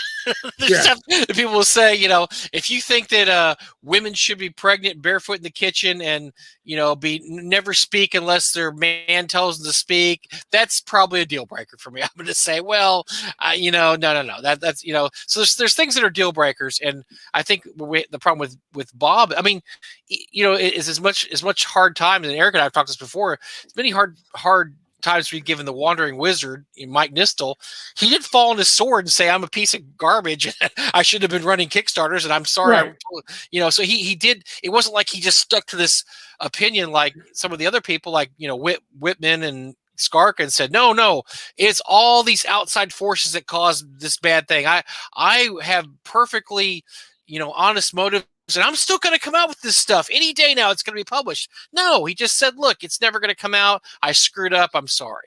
Anybody who gives me money in the future is a fool because I'm a horrible businessman. I'm a terrible businessman. I should never be entrusted with anybody else's money. And that, I hate to say it, is probably the most honest answer I've seen from any fuck up in this industry, right? Which makes him less of a fuck up because at least he looked at himself honestly and said, "Yeah." So holy shit, I think it boils down to the fact that if Bob had at some point had a statement that said, "Look, I could have drafted the statement for him. All he had to say was, look, I'm from a different era. I believe in different things. I've been talking to people, and they've instructed me that some of the beliefs I have are wrong. I'm willing to look at these beliefs, and you may be right. Maybe these are wrong, and I could be. If I'm wrong, then I'm going to do some soul searching, yada yada. No, it was nope. I'm not wrong. You're all wrong. I don't care if 90% of the people don't believe what I believe. Tough luck. And I think that's the issue. And even the people like you were mentioning, Bob, like, big companies. Yes, we all carry iPhones, and we know in the back of our mind this iPhone was made by some poor kid in India who was paid 27 cents a day. Yes, that's awful. That's terrible. None of us should have iPhones, right? So, but there's degrees of villainy. Is that I kid don't get have paid. an iPhone. I Well, certainly you're don't have smart. Yeah, yours was made by people that are paid $25. No, seriously, no, no. Yeah, all yeah. your phones are made by somebody making 27 cents an hour. I'm sorry. All I know is that when I order something from Apple, it comes from China. It's directly. It doesn't get shipped from the United States. I have to watch it get tracked from China. China. So They've never done any human rights violations at all. No, They're it's perfectly probably made. wonderful. Yeah, it's probably made what the Uyghurs are making the Oh iPhones yeah. at their rehabilitation. Well, they're country club. They all Land. the Yeah, Uyghurs all live in country clubs, and they're all happy frolicking in the park while they get paid $30 an hour to make iPhones. No, so yeah, you got to be realistic. You're right. I mean, yeah, it's all not good, and if you look at how the sausage is made, sometimes it's not very pleasant. And you're right, that would totally paralyze us as humans if we sit there and said, I'm not going to deal with any company that doesn't ethically source fill in the blank, because it turns out that very few of them ethically source anything. But there's a point when you're asked to fall on your sword and admit that yes, you do this is wrong, or when you just say no, I'm just going to go full speed ahead, and I'm just going to stay with I'm going to stay with this really bad. That's a sign of self-awareness, and it's a sign of maturity, and it's something that is hard to do. And I saw the value of it when I was working as a cop, and I was working with my CO in the CO's office, and it's like, lad, I got to protect these guys. Oh, why? Because they fell on the fucking sword. They fell on the fucking sword and it was their fucking sergeant that fucked up, but they fell on the sword, so I'm going to protect them. But because there's some idea, you go, all right, I fucked up. Maybe I didn't fuck up because I wanted to. Maybe somebody had me fuck up. When I fucked up, I'll take the responsibility for it. Not, I'm apology. Well, this is here's the thing. Bob's apology, if I recall correctly, was, I'm sorry that you all think I'm a bigot. Well, and it was also promulgating a lot of the really weirdo, like Rothschild's control the world stuff. And he was like, and his apology was that, well, I realize that all Jews aren't the terrible kind that control the world, but the ones that do control the world are terrible. Okay, that's not really an apology. You're just saying you still believe in the conspiracy theory. You just don't think that all the Jews are in on the conspiracy theory. There's still some quote unquote good Jews out there. So yeah, that's right. You're not really apologizing for anything. You're just you're just keeping with your conspiracy theory. You're just and then the worst part is everybody that knew Bob Sr. said he was nothing like this, and he would be ashamed of his son. I know people that knew Bob very well intimately, and they said they never said anything like this, never believed this kind of stuff, would just be absolutely ashamed of his son and grandson because they both are peddling these conspiracy theories that soon. So all that aside, I mean, we shouldn't have spent so much time on that, but I mean, we had to get that's our feelings, so we have to let the feelings out. But even with all that being said, he's still going to make money, and he was making money off of licensing his products. Now that he can't license, seems like his MO in the future is going to be to try to sell these products. It's just that besides Goodman Games, who else is going to buy his product? Well, here's the thing. He's got, I was saying before, he has a web store. The web store has a total of 8 products, not counting his shirts and shit. 4 of them, though, are campaign maps. Barbarian at Altanis, Isles of the Blessed, Ginor, and the city-state of Ramchandra. The maps are $2.99 because they're print. You can get Unknown Gods for $13.99. The Thieves of Fortress Badabasca hardback limited run for $33, or Castle Book 1 or 2, which, by the way, Castle Book 2 is listed before Castle Book 1, which tells me somebody does not know how to work a webpage, or $9.99 a piece. So, or you can just you can buy shirts. He's got shirts. Well, he ran a Kickstarter not that long ago, I think, for Thieves of Fortress Badabasca, another reprint of it, which I think some friends helped him with. But I think he made some money. I mean, he doesn't have the constant stream of income that he's going to have when he was able to license the product. And so this may be the wave of the future. And I'm like you were saying, Eric, I'm interested to know now what what else he sold that we don't know about. Maybe Goodman bought all the Jaquay stuff, which would be smart because I mean, Joe and Janelle are close. They're really tight. And that's the only stuff that you can probably get from Bob. Yeah. That people aren't going to go, oh, that stuff is evil. We can't. I can't. Oh, wait, it's Janelle Jaquez. Because even with this, they make a point on one of the updates about this whole situation that Janelle was published by Judges Guild, but she's taken a whole different outlook on life and a whole different path. So it's her stuff, not Judges Guild stuff. So you're not buying something that was from Judges Guild. You're buying something that was done by Janelle Jaquez. And that's how Goodman has to bill it. So again, maybe everything of Janelle's was bought. We don't know, and we aren't going to know for a while. I'll tell you what the sad part about all this is that for what last 40-something years, all the Judges Guild products have been Judges Guild products. They've been held by one person who was Bob Sr. at first, now Bob Jr. And I think what you're going to see here is it's all going to go, here's one over here, here's one over here, here's one down here. And that's sad that you're not going to have all the Judges Guild products under one roof. It'd be like if TSR sold off L1 and L2 to the family of Len Lakofka, and then they sold off the N series to another company, and then they sold R1 back to Frank Menser. I mean, and so you don't have these products all under the TSR name anymore. It's kind of sad, and that's the same thing that's going to happen with Judges Guild. I think at this point is it's going to be bits and pieces here and there. I know a friend of mine, Jeff Dale, whose real name is Paul Elkman. I'm sorry, Paul, I forgot your name. Paul owns the rights to Inferno and Treasure Vaults of Lindoran. Bob was nice enough to give him the rights back to those. He just gave him the rights back. I don't think Paul had to pay anything. He was just an old friend of Paul's, and when his father died, he gave Paul back the rights to those. So Paul owns the rights to those. So those are probably the first things to ever leave the Judges Guild family, so to speak. And Paul's a great guy, so they're in a good stewardship. But we don't know where this other stuff may go. I think Janelle got back the rights for Dungeoneer. I think that was something that happened. He did give her the rights back. He gave her the rights back for Dungeoneer, but if I remember correctly, talking to Janelle, there was a question about whether or not she still owned the rights to it. And so I think rather than have a big legal brouhaha over it, I think she was just giving back the rights to it. It was the easiest way to do it. Okay. But yeah, I think it has something to do with the way she signed because she sold the Dungeoneer to somebody else who then sold it to Judges Guild. So it was kind of a weird legal kind of way it went about, and it was very odd.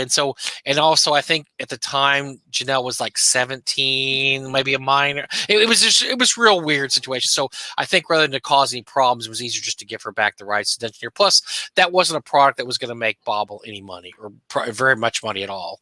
Right. So yeah, it's gonna be interesting to see. I mean, I'm sitting here, I'm having fantasies myself and thinking, if I didn't have any self-respect, I'd call Bob up and ask him how much he wants for Verbosch or Restormo, one of the ones that doesn't get any publicity that I used to love as a kid. I loved Restormo, I loved Verbosch. Dwarven Glory Hole. I would buy Dwarven Hole, Glory Hole over mine for Eric, so he could do whatever he wants to with it. Yeah. I'd be like, look at me. I've got my own Dwarven Glory Hole mine. Come on. It's even better than Scrap Perfect Green.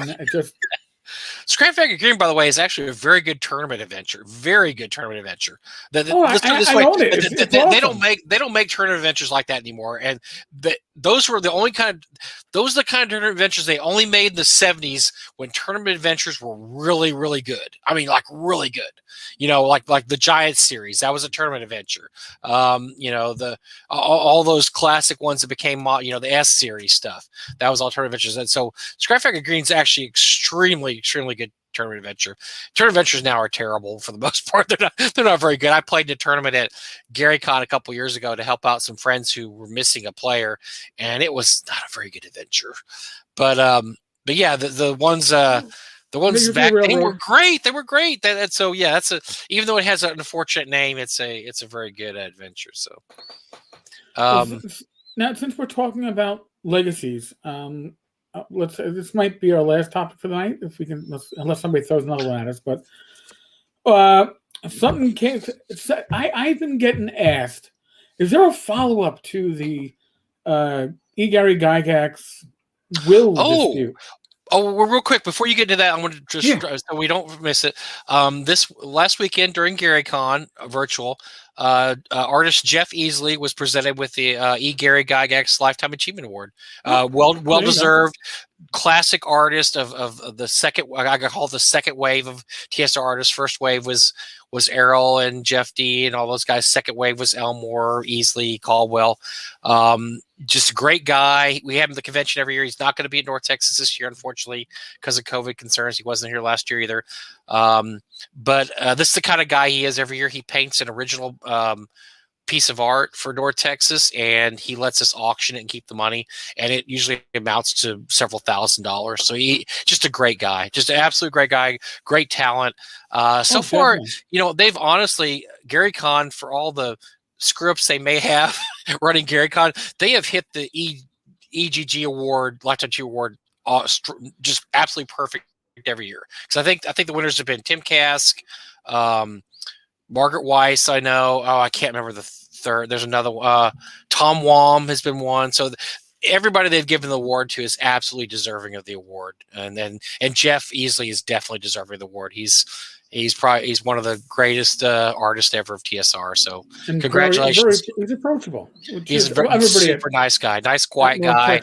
Just very giving. So I'm sorry, but yeah, I just want to get that in real quick because he really deserved the award. Absolutely deserves the award, and congratulations to Jeff for winning that. Definitely. So what's going on is still in the world of Gary Gygax, and again, I've been asked this question a couple of times over the last couple of weeks. People going to the old post where I mentioned that Luke had filed a new old will. He filed a will other than the one that Gail has been running or her business off of, or not running it off of, but whatever. And the whole questioning back then was, how can you even file a will all these years later? Well, apparently because she never brought her will to probate court. So since it was never actually filed with the court, it can be disputed. And it is being disputed. And there is a court date now set for, I believe, June 6th. You said it's first. It's starting in North Texas, I believe. So yeah, yes. I think it's right around June 4th, June 6th, right around there. I thought you said, which is going to be interesting. I mean, if Luke actually is given, according to this will that he's presenting, I believe that he would become the executor of the will. That would mean that he would be put in charge of the Gygax Memorial. It's the Memorial Fund and the what is the trust called? I forget, man. As always, we don't confuse the trust and the memorial. They're two different things. All right, trust in the fund. If you confuse the trust in the fund, one of Gail's personalities will threaten you with legal action.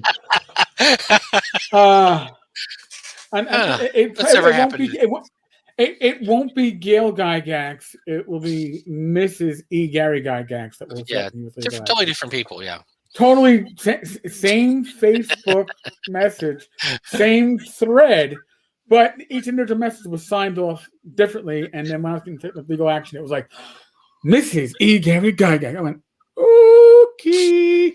So in any case, it's interesting because first, again, now I'm going to, no huge inside knowledge, but from what I have heard through the grapevine is that this will that Luke has been known of for a while, but I think the assumption was Gail is going to run the trust and pretty much from what I'm gathering, everybody in the family would get some benefit from the trust. Everybody, that's what I'm gathering. Don't quote me on this, but now she hasn't licensed anything. She's selling off physical copies of the collection, right, through Paul Stomberg. Oh yeah, they have been for several years. Yes.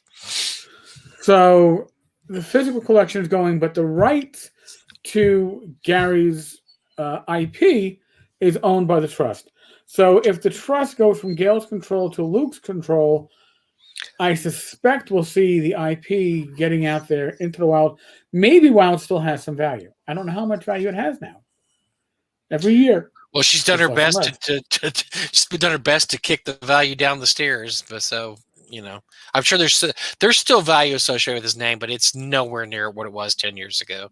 Right. Oh, and a lot of that's her doing. I mean, she's got to take the blame for that. I mean, that's really because when you pull all the products off the shelf of the guy, and you have people that I've witnessed this myself, who you see at conventions, and you talk about Gary Gygax, and they say, "Who's Gary Gygax?" And they legit don't know who he is. It's because there's no products by Gary Gygax available anymore.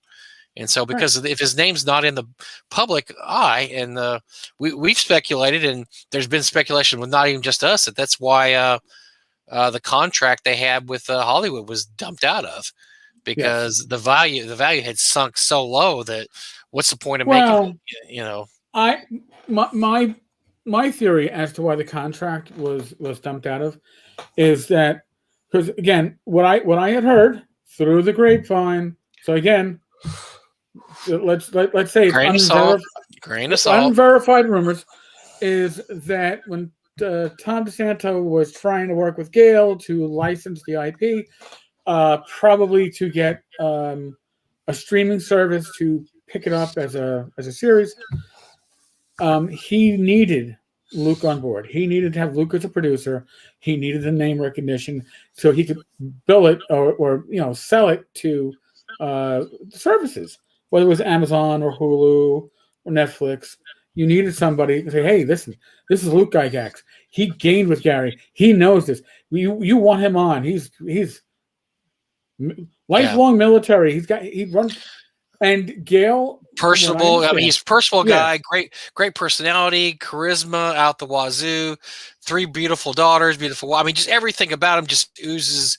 This is the guy you want as the front man to sell your product. Gail is quite the opposite. She's not going to sell your product. No. She's a paranoid ex or second wife who has not some posts on Facebook. She immediately takes down after she posts because it's really stuff you don't want to be associated with. It's just possibly a little Lulu. But my understanding is that Gail said that to the effect that there's no way in some words that Luke is going to be involved in any of this and make any money off this. So that was something that I heard in the industry. Again, can't verify it. Certainly didn't get it from Luke, so I don't know. But if that's the case, and now suddenly this other will comes up, right? And you're Tom DeSanto, and you're in this $1 million dispute, and it's like, wait a second. I can work with Gail, who might not have valid rights because there's another because she never bothered to go to probate court. If she had gone to probate court, this would be a non-issue right now. Or I wait this out, and maybe it takes 2-3 years, but then I can actually deal with Luke, who I know I can deal with because apparently I tried dealing with him and he was very amenable to it.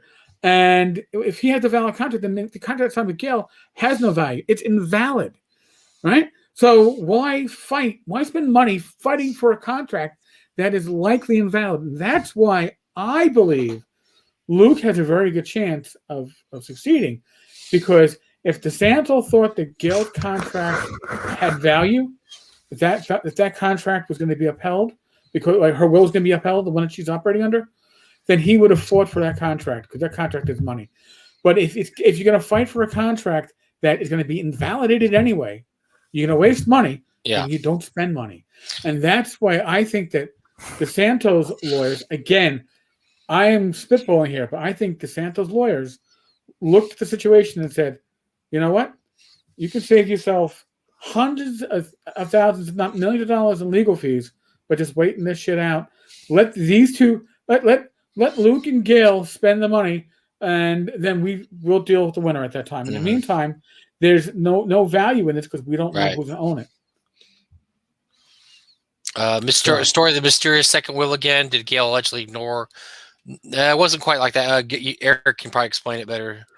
From what I have seen by looking at the court documents, the second will in question isn't even an original copy. It's a photocopy of the original second will, which the original second will apparently is missing. All right. Neither will, however, was filed with court prior to this. So now you have two dueling wills. Again, my understanding is the will that Luke has a later date than the will that Gail has been operating on. And on the surface, you're going to say, well, if it was written closer to his death, that's obviously his last thoughts on the matter, Gary's last thoughts, and obviously that's what you would assume you would go with. Now, the court date has been bounced twice, both times by Luke's lawyer. So, again, it could be scheduling conflicts. It could be that Luke's lawyer is trying to get a negotiated settlement. Maybe it doesn't even go to probate court. Maybe it becomes, all right, well, maybe we split control or whatever, or we put control into a third party and allow the third party to manage it, and we take the profits from that. I don't know. There's a lot of things. There's a lot of routes that can go down, and it could be a lot of reasons why. It could just be COVID issues and rescheduling. But right now, it's been rescheduled twice, and the latest date is, I believe, the first week of June. So it's interesting. Now, my understanding is that this will was known of for a number of years and was not acted upon. Again, I'm guessing because the assumption was that Gail at some point would come to her senses and operate in a manner that would be beneficial to all the beneficiaries of Gary's will. But that's not happening. So no. So a couple things people have said here. Kuntz claims ownership of a few parts of Castle Greyhawk.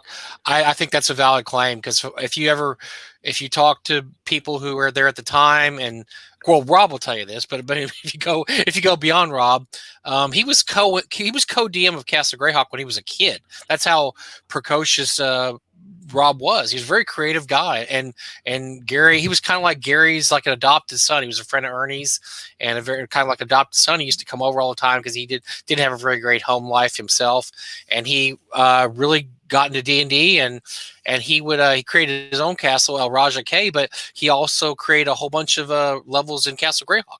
And he would be, when Gary wanted to play, Rob was the DM. Rob would DM Gary, and then whenever Rob wanted to play, Gary would DM him. So I think he probably owns some of that stuff, and that's tough too, because I think Rob is realizing at this point he wants a piece of the pie too, and that's gonna be tough, because I don't think Rob has anything in writing. While I believe a lot of Rob's claims, I think it's going to be extremely hard to prove, just because I don't think there's very much, in writing about, okay, well, I wrote this part, but but Gary wrote this. Somebody was saying something about Paul Stormer. Surprised the family Gary would be involved with selling his things against his son. So you have to understand what happened here. So after Gary died, Gail had a whole house full of Gary stuff, and she didn't know what to do with it. So Rob, for those who don't know, Paul Stormer, he runs a business where he basically specializes in selling items from prestigious collections, like people like Rob Kuntz or Tim Kask or Dennis Astaire. He'll sell them with little handwritten, our certificates of authenticity. He's been doing this, probably way over a decade now. And so he's kind of the guy to go to if you have somebody famous's collection you want to sell. And so I know at the time she wanted to get rid of, Gary had a whole basement full of stuff basically that he'd stuck aside, and she wanted to sell it. And so she worked out a deal with Rob. I don't think at the time that any of the Gygaxes said a word about it. I don't remember Luke saying anything, or Ernie, or anybody saying, "Hey, that's part of our money too," because I guess they just assume, well, that's marital property. Yeah, it's marital property. And I was telling Eric this before. My father was married. My stepmom, he died without a will, and there was never any probate of a will because there was no will. My brothers and I didn't care enough to fight over the estate. So, and the prevailing law was the wife gets everything, and that's how most most states are. Is the wife will get pretty much everything if there's no will that says otherwise. And I think in the case of when Gary passed away, his kids decide, okay, well, I mean, we don't have any claim to it. And at the time, Alex was also living at home. I think the thought was that Alex is probably going to benefit from this a little bit too. Now, Alex does not live at home anymore. No. Some say he was kicked out of the house. So I think that may be part of it too. Is that now this is only benefiting Gail, no one else. No one else is seeing any of the money for this. But he's been selling this collection on and off. I think he has at least one Gary auction every. And I remember at the time, I remember talking to him. He said this would take decades. I mean, there's so much stuff, just boxes and boxes of stuff. And he doesn't like to flood the market at any one time, so he's having like maybe one or two Gary auctions a year. So I just think when this first started, I don't think Luke or anybody protested the fact he was doing this. Now, I think they've been talking to lawyers, and the lawyers said, by the way, all that stuff that Paul Stormer is selling, you may have a part of that. This has made Gail a lot of money over the past 10 years. And I think at this point, if for those of you who are aware of the situation, Paul has moved the auctions offline. They are no longer on eBay. These auctions were on eBay for about 10, 15 years, 10 years or so. And now they are being auctioned on Paul's private site. They're no longer on eBay. I think this is sort of a I don't know. This is an indication that this may eventually be something that the kids get part of also. If this probate goes through, that they may have a claim for these items that the mom has been selling through Paul for the past decade. I think with Paul's case, he's just doing his job. He doesn't want to get in the middle of this. He's I don't think he's made friends with Luke over the past year or so, because I think he's very publicly taken Gail's side in this, but I don't think he's necessarily wrong in that at this point right now, where we're standing right now, Gail has the rights to all that stuff where we're standing right now, today, at this point. Now, what might happen in the future, we don't know. And I think Paul's operating under that assumption that we don't, if Luke won the case and part of it was that you have to stop selling stuff, Paul would stop selling. I'm sure he would stop selling it. It's okay. Well, it's no longer cut and dried that Gail owns the rights to all this, but he's just doing what a businessman does. Is that he was given a contract to sell his collection. He's selling the collection. So I don't want to speak for Paul. I'm speaking for Paul, but I'm just saying the way I look at it is that it's not that cut and dried that hey, this guy's selling all of Gary's stuff and under the kid's nose. Well, they didn't have a problem with it until recently. And then I think somebody, like I said, they finally saw this is making a lot of money for Gail, and it has been making a lot of money for her for the past. I mean, I think pretty much every Gary auction there is makes $15,000 to $20,000 to maybe even $30,000 per auction, and we've had 10 of these over the past decades. So, yeah, there's a lot of money in that. I mean, pretty much anything, Gary, you get a little certificate. I had a little certificate. I found. Oh, let me see if I can find one here.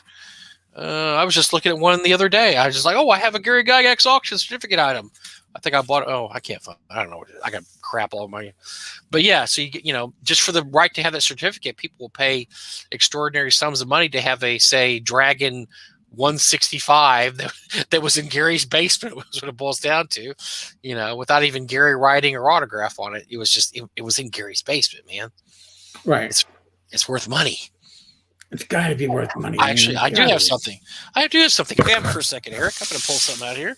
I know Watch out, folks. Mike is pulling I'm going to whip it out. Oh, here we go.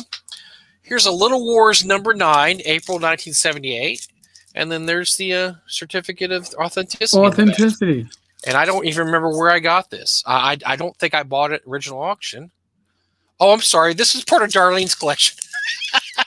But this is, okay. I do know where I got this then. Okay. This part of, but this is what the certificate looks like. So all the items come with the certificate except it says Gary Gygax instead of Darlene. This is from Darlene's collection. Okay. I know where I got this. I remember I bought some stuff from Darlene a few years ago. So that was one of the items I got from Darlene. Or I'm sorry, somebody that bought that from the Darlene auction. I bought a bunch of their stuff. So. Okay. So, it's listen, how does it affect me as a gamer? Well, it affects you as a gamer because if the rights revert to the offspring as opposed to Gail, it is likely you'll see the rights being used. You will see them on the market. You might see them in media. And not for nothing, as somebody who Gail's dispute with the term or over the Gygax name. And by the way, my little research into trademarks over the last year or so, apparently you can't trademark a proper name, but I don't know. I guess Gail did. But in any case, when it comes to something like using the Gygax name for a magazine that Luke and Ernie Gygax were involved with, she sued them over using her trademark. That wasn't Gail herself. That was, I believe, the trust, because the trust owns all things Gygax. So now it would be very interesting to see suddenly Luke and the rest of the offspring having control over. Well, and by the way, the things like that, when they happen, that is one of the reasons. I think when this first started, there was a lot of goodwill towards Gail. She squandered a ton of goodwill because, I don't even remember at the time they had the Gen Con auction. They gave the money to the trust, and then all the money on the reprints. I remember that the first edition reprint books came out. They donated money towards her. She had a ton of goodwill at the beginning. And I think one of the things that started souring on her, because she used to come to Gary Con. She would come to Gary Con the first few years. And one of the things that soured her was things like that, like suing Ernie and Luke over a little piddly magazine that, was not it didn't matter. That wasn't something she should have got all excited about. But she was so obsessed, which I think people whispering in her ear saying, you need to stop this right now. And she was so obsessed with controlling everything Gary for no purpose, because she's never published anything ever. She's never done anything with it. So there's no purpose. She just wanted to control everything and basically money whipping him to say, look, I'll sue you. You'll probably win in the end, because I think they would have won. But who wants to spend, $50,000? Although I've heard I've heard six figures on both sides. I've heard that they spent a lot of money as it was. They spent a lot of money to basically come up with nothing, with nobody got anything they wanted. Gail killed the magazine, but I don't know how that helped the estate of Gary at all. And that's the beginning of causing a lot of ill will with Ernie and I mean, I know, and she's whined over the years on Facebook about, well, I don't get invited to Gary Con anymore. Well, why would you? I wouldn't invite you to Gary. If my stepmom did that to me, I'd tell her to fuck off too. You're not coming to just a little my convention. If my stepmom had sued me over the Battle Auto name, and I would have said, "Fuck, you're not coming to North Texas ever again." You're not welcome here. No. A little background on the resolution of the magazine dispute, because it never actually went to court. Right. It did. And what happened was there was an agreement that anybody who was going to be involved on the magazine had to sign an agreement. And I got this from people who did not sign the agreement. It had a non-disclosure agreement, so you couldn't discuss the fact that you signed this agreement if you signed the agreement, number one. And number two, no disparaging comments about Gail. In perpetuity. You could never say anything bad about Gail ever. Video, written form, verbal, you couldn't say it at a bar. So, and for what I've heard, Ernie and Luke got up from the table and walked out and said, that's it. I'm not going to do it.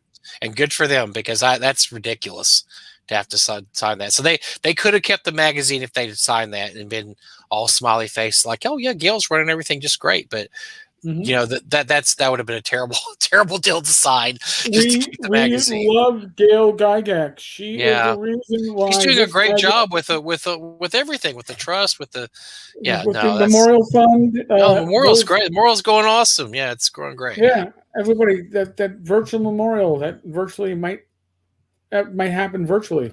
It'd be different if they got a settlement of like, she said, okay, and plus I'll cut you a check for $100,000 or something. But no, they did. That wasn't the deal. The deal was you get to keep your magazine, and you can't. And so no, it wasn't worth it to them. It wasn't like the magazine was making any big bucks. So yeah, it was a terrible deal. And for those that don't know, Gail's brother-in-law is a lawyer, and my personal thought, I mean, and this is me just spit taking, but I think he's been giving her a lot of advice over the years. And I think he's not a Gygax, and I think his advice is very tone deaf, in that he doesn't care who he pisses.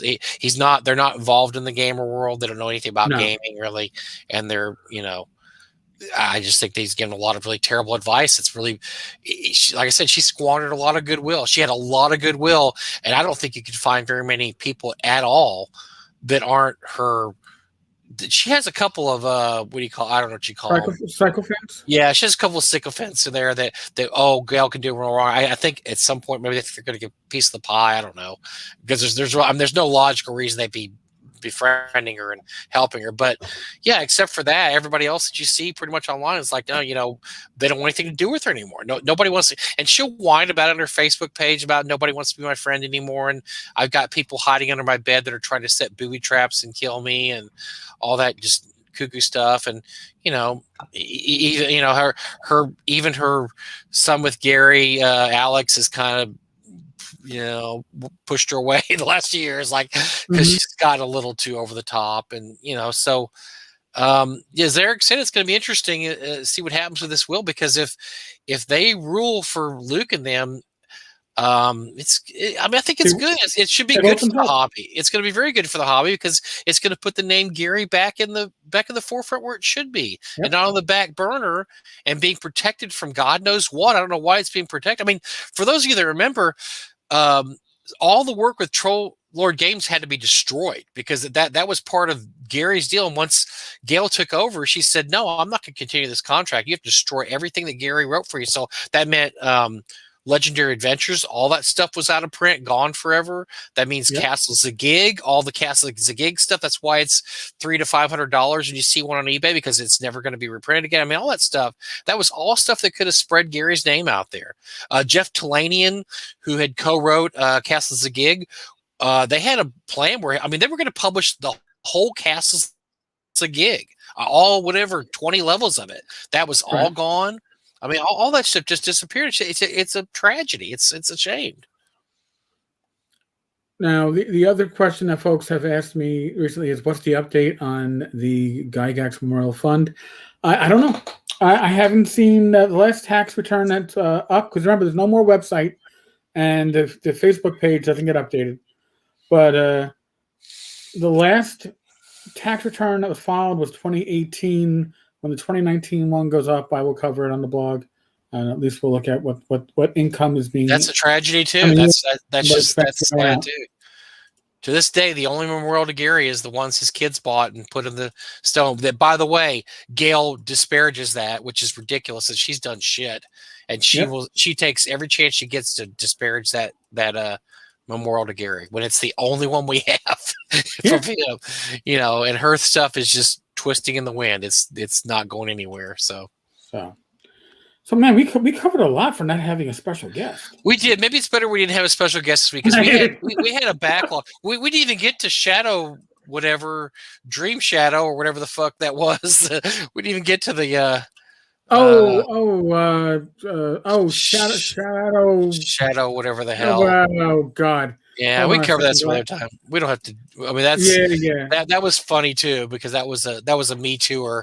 I always like it when Me Too gets the people who love Me Too, and then, oh wait, by the way, you're being Me Too'd. What? Me? I didn't do anything wrong. Well, yeah, you did.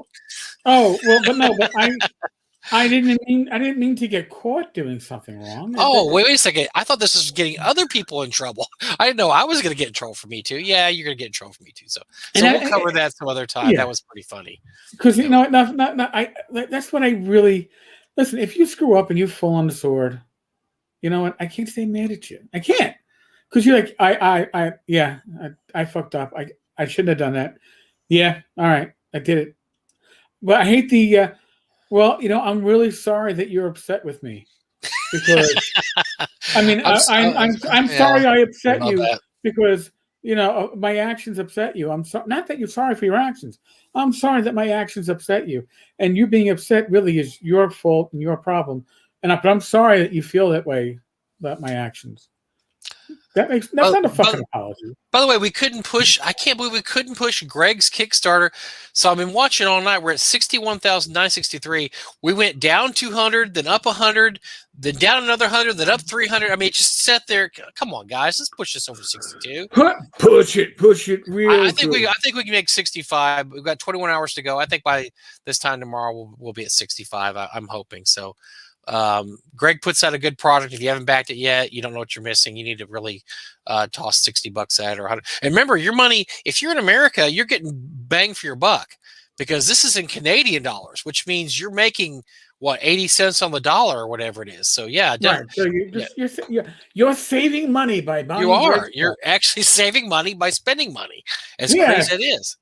Yeah, go figure that one out. So for Canadian $80, you get the hardcover and PDFs. That I think that comes out in American dollars to like 65. I mean, so it's a good deal. Yes, and Greg puts out quality products. Definitely back him. I want to see this at 65,000 when it ends. If it was at 70, I'd be super ecstatic because I feel. Because Greg's one of the good ones, we don't even get a fucking share of this, man. No, we don't. Share. And we're the people who basically made Greg. Greg was just sitting there, he would make like, I don't know, 20, 40,000 a Kickstarter. No big deal. But he comes on our show, boom, 60,000. I mean, just like that. Come on. We are the secret. And that, folks, if you're watching this, whether you're watching this live or you're watching this later on, or even if you're listening on Anchor, go to youtube.com/Eric Tenkar if you're listening on Anchor. But if you're watching this right now, please. Oh, 62. Yes. Woo! I don't know who listened to me and bought it, but I love you. Hit the subscribe button for the channel. Hit the like button. Comment it. Listen, we have picked up a huge number of subscribers yesterday, which would have been March 30th. We had the best traffic so far on the channel. We had over 300 views. Listen, we are a small. I'm shocked. YouTube channel. Anybody wants to listen to us, I'm shocked. But listen, I appreciate everything. I appreciate all the listeners. If you want to listen, if you have a voicemail that you want Mike and I to play back, I can do that now. I can play back that stuff live. So 347-509-5168. 347-509-5168. Tell Mike how sexy he is. If you want to sponsor a show, we have had a show sponsor before. We will if you have a product coming out and you'd like us to pimp you every 10 minutes or so and talk about your product, we do that. We'll hold it up in my green screen. We'll block it out. But I'll say, please buy Dippy Shitty's latest product.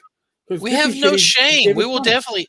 Oh, you know what? Something I was going to bring up, but we got to go. But I think we need to start talking about what we're going to do for North Texas. I think we need to be looking at a live from North Texas that Wednesday night, June 3rd. I'll be there. Definitely. That'll be fun.